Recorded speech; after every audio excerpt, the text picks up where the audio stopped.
chaque t-shirt, chaque pull, chaque nouveau vêtement ou produit, c'est un pas de plus vers ce For Vacation. Aujourd'hui, on est allé au local de Flub et on lui a posé des questions. Et voici le résultat. Je m'appelle Maxime, j'ai 23 ans, je crée des vêtements, des histoires, des expériences sur internet et dans la vraie vie.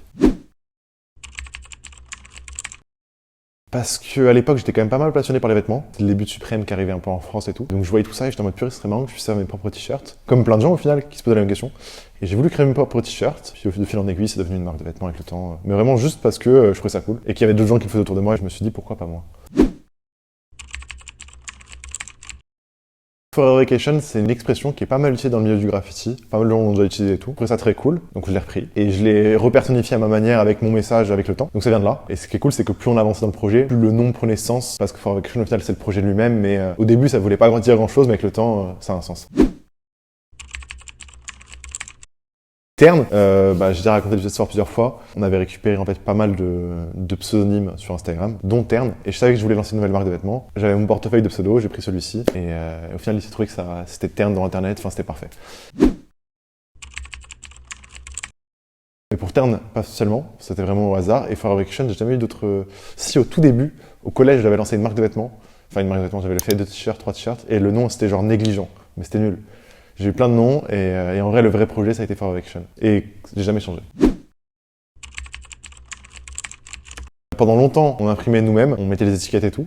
Sauf que le volume a tellement augmenté et nous, on voulait faire plus que des t-shirts imprimés. Du coup, on a commencé à travailler en usine. Donc, pour le coup, c'est des usines qui ont beaucoup plus de machines, beaucoup plus de matière et d'outils différents pour créer, qui nous permettent de créer des vestes, des nids, des t-shirts, des sweats à capuche. Et donc, moi, mon travail maintenant, il s'arrête à proposer des idées. Il y a quelqu'un dans mon équipe qui va les mettre en forme pour l'usine, et les dossiers avec les mesures, les concepts en dossier.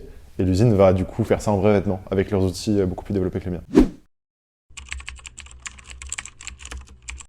V en fait, For Vacation, c'est l'histoire de moi qui a arrêté les études il y a 6 ans pour lancer un projet et essayer de s'en sortir plus ou moins tout seul grâce à internet, à plein de ressources. Et donc ça, V, c'est juste l'histoire et l'aventure de moi qui vais peut-être réussir à le faire. Donc en fait, c'est chaque t-shirt, chaque pull, chaque nouveau vêtement ou produit, c'est un pas de plus vers ce For Vacation qui va être le moment où je vais y arriver. Mais en fait, il n'est pas vraiment défini, ça va être juste abstrait. Et Terne, c'est plus ou moins différent, c'est qu'en fait, quand j'ai construit AV, je me suis aperçu que beaucoup des ressources que j'utilisais étaient sur Internet. Et vu que moi je passe ma vie sur Internet, c'était logique de faire un projet qui était différent de l'histoire d'AV, mais qui participait à son histoire, qui était uniquement basé sur la culture littéralement d'Internet, tout ce qu'on y retrouve, tout ce que ça a créé, tout ce que ça a changé autour de nous. Et donc Terne documente un peu tout ça à travers des vêtements. Du coup, moi je me suis pas formé après le bac, ce qu'on a en France. À 18 ans, c'est la grande épreuve. Tu choisis pour faire des études supérieures. Moi, j'en ai pas fait.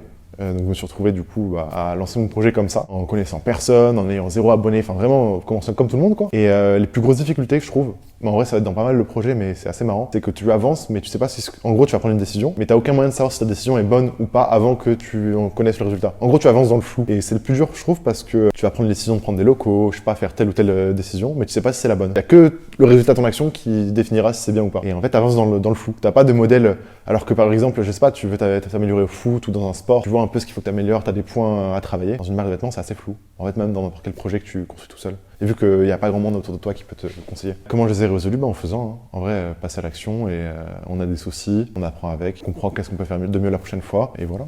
Juste en faisant. C'est une grande question l'indépendance.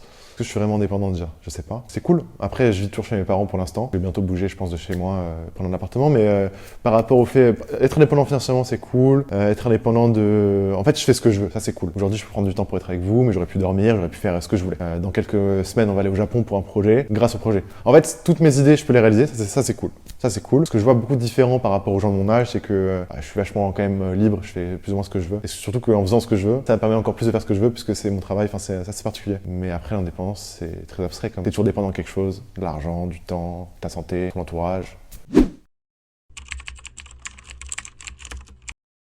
Je sais pas, Terne, je sais pas encore. On est encore en train de définir et de construire là où on veut aller. Terne, qui est la deuxième marque de vêtements qu'on a lancée cette année. Et V, qui a 6 ans. En fait, ce que j'expliquais, c'est que déjà pour moi, c'est pas forcément une marque de vêtements. C'est juste le récit de ma vie, littéralement. Et donc forcément, V sera toujours là dans 10 ans, j'espère, si je suis en vie. Peut-être qu'on s'éloignera du textile, peut-être qu'on fera des films, peut-être qu'on lancera une école, peut-être que, je sais pas, on fera plein de trucs avec V. Terne va rester dans les vêtements, va évoluer. Peut-être qu'au bout d'un moment, quelqu'un d'autre prendra le relais sur Terne parce que moi, je saurais pas m'en occuper. En gros, il y a plein de choses à faire, plein de choses à créer. Avec V, j'aimerais bien continuer d'éduquer les gens, de proposer plein de ressources pour qu'eux passent à l'action, créent des projets, et en fait trouvent ce qui les passionne. Et Tern, c'est plus juste développer le côté textile et créa que j'avais pas forcément sur EV. Donc c'est fou, on construit ça au jour le jour, mais EV c'est ma vie et Tern, on verra bien.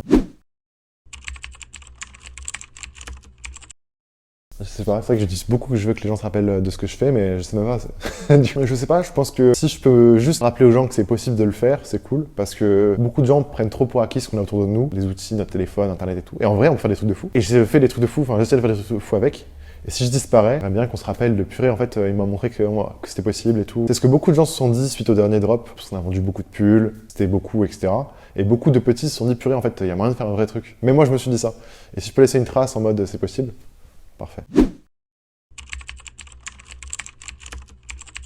Moi, cette année, un des projets où je suis le plus fier, c'est ce qu'on a fait tout début de l'année, une capsule temporelle, où en gros, les gens pouvaient acheter un t-shirt, mais surtout lier un message à ce t-shirt-là, et ils pouvaient programmer ce t-shirt pour une livraison dans 2 ans, 5 ans ou 10 ans. Et pour moi, c'est un des projets les plus aboutis de FV, dans le sens où c'est celui qui a beaucoup de sens. En fait, les gens qui vont prendre part dans cette expérience en achetant un t-shirt, ils vont vivre quelque chose de fou, alors que c'est un concept tout simple et qui a déjà été fait 100 fois, hein, mais c'est quelque chose d'assez fort. Et c'est un des projets que je suis assez fier, parce qu'il explique exactement ce que je veux faire avec FV, pas que des vêtements. Proposer des expériences qui peuvent peut-être changer la vie des gens qui prennent part, quoi. Tern, ça va être le Wikineat. Le Knit avec du coup une page internet que je trouve parfait. Ça définit exactement ce que je vois de Tern, un côté un peu streetwear, avec des références anciennes et internet au milieu. De ce qu'on a sorti aujourd'hui, c'est ce que je trouve le plus cool, ce que je porte régulièrement. Et pour EV, en vrai, ça va être le dernier produit. Aujourd'hui, le dernier produit qu'on a sorti, ce sont 4 pulls en collaboration avec un artiste. Mais avec EV, ça va toujours être le dernier produit, je pense, parce que ça va être le dernier pas qu'on a fait dans l'aventure d'EV, quoi. L'évolution de Tern. Donc Tern va vraiment se développer comme marque de vêtements. Il y aura des collections, on a des trucs assez marrants. Donc c'est cool, Tern va avancer en tant que vraiment marque de vêtements. Et FV, on a du coup des drops de vêtements prévus parce que j'adore ça et on va continuer. Mais j'aimerais bien proposer des expériences un peu au-delà des vêtements. Donc je peux pas forcément dire ce qui va se passer, mais on va essayer de faire des trucs en dehors des vêtements, proposer des nouvelles expériences.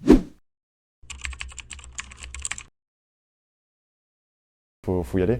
C'est bête comme conseil, 15 000 personnes l'ont dit, mais faut juste se lancer. Dans le sens où tu vas pas apprendre si tu fais pas, et au début tu vas mal faire. J'ai mal fait, mes premiers t-shirts c'était horrible. Et au bout de 6 ans, tu vois, ça commençait à mordre. Et donc en fait, si j'avais pas fait, je n'aurais jamais compris, j'aurais jamais avancé. Donc pour moi, il faut juste lancer son projet, même si c'est naze au début. Même si toi, t'es pas convaincu du truc, sors-le. Comme ça, tu lâches le truc, t'avances sur un nouveau truc et t'avances comme ça. En vrai, il n'y a pas qu'un seul nom. Aries, il va faire des trucs cool, c'est sûr et certain. Aries qui sort bientôt une veste, la sortie de Knit, il est très fort. Qui est-ce qui pourrait marquer l'année 2023 ? Mischief font des trucs très forts, mais ils sont déjà très hauts. Mais en petit, non, Aries. Aries, je mettrais bien une pièce sur lui, niveau textile en tout cas. Et après, en vrai, moi je demande à être surpris. Hein.